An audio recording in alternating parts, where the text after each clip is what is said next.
Hello students, I welcome you on your very own YouTube channel Manoj Jahangir classes. और एक और video लेके आ गया हूं आप सबके लिए। और आज के वीडियो में हम बात करने वाले हैं इन्वेस्टमेंट मल्टीप्लायर की।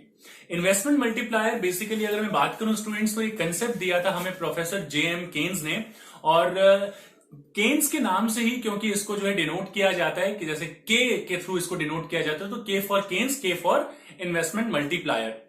के की अगर मैं बात करूं, इन्वेस्टमेंट मल्टीप्लायर की अगर मैं बात करूं, तो यहां पर इसकी वैल्यू जो है वो वेरी करती है 1 टू इंफिनिटी। यहां पर अगर मैं बात कहूं तो यहां 0 नहीं होता है, ये 1 टू इंफिनिटी वेरी करता है। आप इसको समझ लीजिए कि जब एमपीसी जो है आपका, जब ये 1 होता है तो दिस विल बी इंफिनिटी। जो के की वैल्यू होगी वो इंफिनिटी होगी। और एमपीसी अगर 0 होता है, मतलब आपने एक्स्ट्रा कुछ खर्चा ही नहीं किया, तो ये के की वैल्यू जो है 1 होगी। इस चीज को आप थोड़ा सा ध्यान से समझ लीजिए, जो इसके बेसिक इंट्रोडक्शन के लिए इंपॉर्टेंट है। अब ये मल्टीप्लायर होता क्या है, अगर मैं बात बताऊं मल्टीप्लायर की, तो multiplier is basically the ratio of change in income and change in investment. Change in income और चेंज इन इन्वेस्टमेंट के रेशियो को इन्वेस्टमेंट मल्टीप्लायर कहते हैं। अगर आप इसे और ज्यादा अच्छे तरीके से एक्सप्लेन करना चाहते हैं तो you can simply define it as, it tells us investment multiplier shows the number of times increment in national income when there is a increase in when there is an increase in by particular amount in investment। यानी investment में एक particular amount को अगर हम change कर दें, investment को एक पर्टिकुलर अमाउंट से चेंज कर दें, तो इनकम में कितने टाइम्स चेंज आएगा, that is what we measure with the help of investment multiplier. इसके कुछ फॉर्मूलाज की बात कर लेते हैं स्टूडेंट। उससे पहले कि मैं आपको कंसेप्ट करवाऊं, ये इसका सबसे पहला फॉर्मूला है, जो अगर वैल्यूज आपको गिवन है, यानी कि change in Y, change in I given है, तो आप डायरेक्टली के की वैल्यू को फाइंड आउट कर सकते हैं। अगर ये गिवन नहीं है तो स्टूडेंट्स यहां पर आप इसको एमपीसी की हेल्प से भी फाइंड आउट कर सकते हैं। एमपीसी का बेसिक फॉर्मूला जो होता है वो delta C by delta Y होता है। लेकिन आप अगर इससे निकालना चाहते हैं के, तो के को आप फाइंड आउट कर सकते हैं। K is equal to 1 divided by 1 minus MPC. अगर एमपीसी के बारे में निकाल रहे हैं तो एमपीसी, और अगर आप इसको फाइंड आउट करना चाहते हैं एमपीएस से, तो एमपीएस का मतलब होता है change in S divided by change in Y. ये इसका फॉर्मूला होता है, जो मैंने आपको लिखा है थोड़ा बहुत बताने के लिए, समझाने के लिए।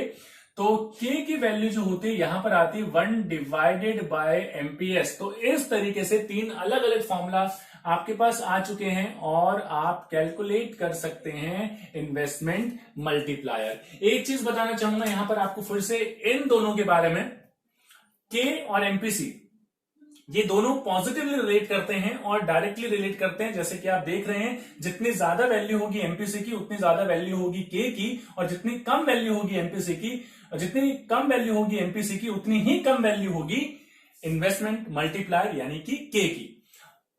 इन्वेस्टमेंट मल्टीप्लायर और एमपीसी ये नेगेटिवली रिलेट करते हैं, और आपको वैसे ही पता होगा कि एमपीसी और एमपीएस को सम अप करके 1 आता है। तो अगर यहां पर इसके बीच में डायरेक्ट रिलेशनशिप है, तो ऑब्वियसली इन दोनों के बीच में इनडायरेक्ट रिलेशनशिप होगा। आप देख भी सकते हैं, समझ भी सकते हैं। इसके बाद अगर मैं बात करूं तो मल्टीप्लायर, ये सिर्फ मैंने आपको कंसेप्ट्स बताए हैं स्टूडेंट्स, जस्ट एक छोटा सा इंट्रो देने के लिए, और इससे ज्यादा कुछ भी नहीं है। बेसिक प्रिंसिपल की अगर हम बात करते हैं, बेसिक प्रिंसिपल जिसके ऊपर ये पूरा कंसेप्ट टिका हुआ है, उसको हम बोलते हैं that expenditure of one person is the income of another person. यानी कि एक व्यक्ति का खर्चा जो है दूसरे व्यक्ति की इनकम होती है।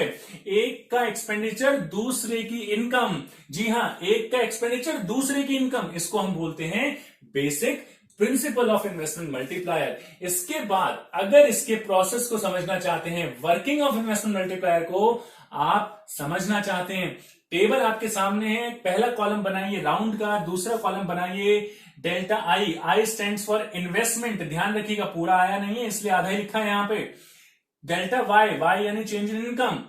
डेल्टा सी, सी यानी कि कंजम्पशन में चेंज, जो एमपीसी की हेल्प से हम फाइंड आउट कर सकते हैं। और डेल्टा एस, ये एक ऑप्शनल चीज है, अगर आप चाहें ये कॉलम बना सकते हैं, अदरवाइज मत बनाइए। वर्किंग को तो हम शुरू कर देंगे स्टूडेंट्स, लेकिन यहां पर इस वर्किंग को शुरू करने से पहले हमें 2 चीजों का पता होना चाहिए। पहला चेंज इन आई यानी कि चेंज इन इन्वेस्टमेंट, और दूसरा एमपीसी। ये 2 चीजें आप डिटरमाइन कर लीजिए कि ये कितनी है। हालांकि मैंने यहां पर एमपीसी लिख दिया है, बट आपको समझाने के पॉइंट ऑफ व्यू से मैं यहां पर बता रहा हूं दोनों को ही लिख दिया हमने। आप ये पहले ही डिटरमाइन कर लें, अपने माइंड में लिख लीजिए कि कितना क्या कुछ आप ये वैल्यूज लेने वाले हैं। हालांकि फर्क कुछ नहीं पड़ता, मैंने 2000 सिर्फ कैलकुलेशन को इजी बनाने के लिए लिया है और कुछ भी नहीं है। 0.50 यानी कि 1/2, यानी कि मैं जो है मेरी इनकम का 0.5 खर्च कर देता हूं, आधा जो है मैं खर्च कर देता हूं। ये मेरी टेंडेंसी है, क्योंकि एमपीसी क्या बताता है, tendency to spend when income changes. तो जब इनकम आपकी चेंज होती है तो आप कितना जो है कंजम्पशन में चेंज करते हो, तो दैट इज 0.5। आप यहां पे आ जाइए, यहां पे इन्वेस्टमेंट 2000 दिया हुआ है, तो 2000। अच्छा, ये इन्वेस्टमेंट कहां से है ये भी समझ लीजिए। तो मान लीजिए गवर्नमेंट ने एक फ्लाईओवर बनाया है, government invested 2000 crore rupees in the economy. आप ये कह लीजिए कोई हॉस्पिटल्स बनाए हैं या फिर रोड बनाई है या फिर फ्लाईओवर बनाए हैं। मैंने यहां पे फ्लाईओवर लिया, तो गवर्नमेंट ने फ्लाईओवर बनाया, 2000 रुपए इन्वेस्ट किए, तो चेंज इन इन्वेस्टमेंट आया 2000। अब ये 2000 रुपए किसी ना किसी को गवर्नमेंट पे करेगी। जैसे ही गवर्नमेंट ये 2000 रुपए पे करेगी तो इनकम में जो चेंज आएगा, अगर इन्वेस्टमेंट आपने 2000 करोड़ की है तो इन्वेस्टमेंट में भी चेंज आएगा 2000 करोड़ का।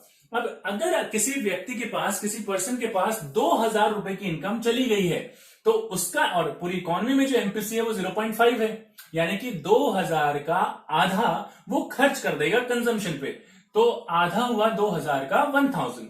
अगर आप चाहें तो सेविंग में भी लिख सकते हैं कि अगर आधा खर्च कर दिया तो ऑब्वियसली आधा बचा लिया, या काफी, इसलिए कॉलम काम आता है कि आधा पैसा फिर कहां गया, तो वो सेविंग में आ गया। आधा खर्च कर दिया, आधा सेविंग में आ गया। अब ये जो 1000 रुपीज हैं, क्योंकि मैंने आपको बताया है कि एक का एक्सपेंडिचर दूसरे की इनकम होती है। आपने कंजम्पशन किया 1000 का, ये 1000 अब दूसरे लेवल में जाएगी। इन्वेस्टमेंट सिर्फ एक ही बार चेंज होती है, यहां पर ये 1000 सेकेंड राउंड में आ जाएंगे, क्योंकि आपने जो खर्च किया वो किसी की इनकम बन गई, यानी कि चेंज इन इनकम आ गई। अब इसका आधा वो पर्सन खर्च कर देगा, यानी कि 500 रुपए उसने खर्च कर दिए इसमें से, और 500 रुपए बचा लिए।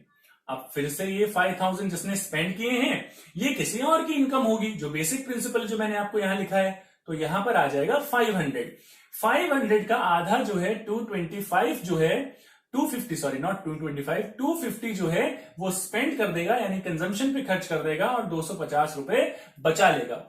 ये प्रोसेस राउंड बाय राउंड इसी तरीके से स्टूडेंट्स चलता रहेगा। लेकिन आप बेसिकली अल्टीमेटली कहीं ना कहीं तो पहुंचना है आपको, तो आप टोटल कैसे निकालेंगे? देखिए, टोटल अगर आपको निकालना है तो आप फॉर्मूला अप्लाई कर सकते हैं के का। जो 3 फॉर्मूले मैंने इसलिए लिखे थे कि आप कोरिलेट कर पाए, समझ पाए। तो सबसे पहले के की वैल्यू निकाल लीजिए। फॉर्मूला है 1/1 माइनस एमपीसी। फॉर्मूला के अकॉर्डिंग आप वैल्यू देखेंगे 1/1 माइनस 0.5। सॉल्व करेंगे इसको तो 1/0.5 इज इक्वल टू 2 टाइम्स, यानी के की वैल्यू है वो 2 टाइम्स आ गई। अब 2 टाइम्स किसका? इन्वेस्टमेंट का 2 टाइम्स। कोई बात नहीं, ये पहला फॉर्मूला है जिसमें आपने रखकर जो है नंबर ऑफ टाइम्स निकाला कि ये इनकम को कितने टाइम्स मल्टीप्लाई कर रहा है। इसके बाद देख लीजिए फॉर्मूला लगेगा ये। अब k is equal to 1, sorry ये तो हो चुका है, ये फॉर्मूला लगेगा यहां पर k is equal to delta y divided by delta i। तो k की वैल्यू ऑलरेडी आपको गिवन है 2 टाइम्स। चेंज इन y ये आपको फाइंड आउट करना है, चेंज इन y आपको फाइंड आउट करना है। चेंज इन i जो है आपको ऑलरेडी गिवन है 2000। यहां पर इसको कर दीजिए क्रॉस मल्टीप्लीकेशन और आपका आंसर जो है वो आ जाएगा change in y is equal to 4000।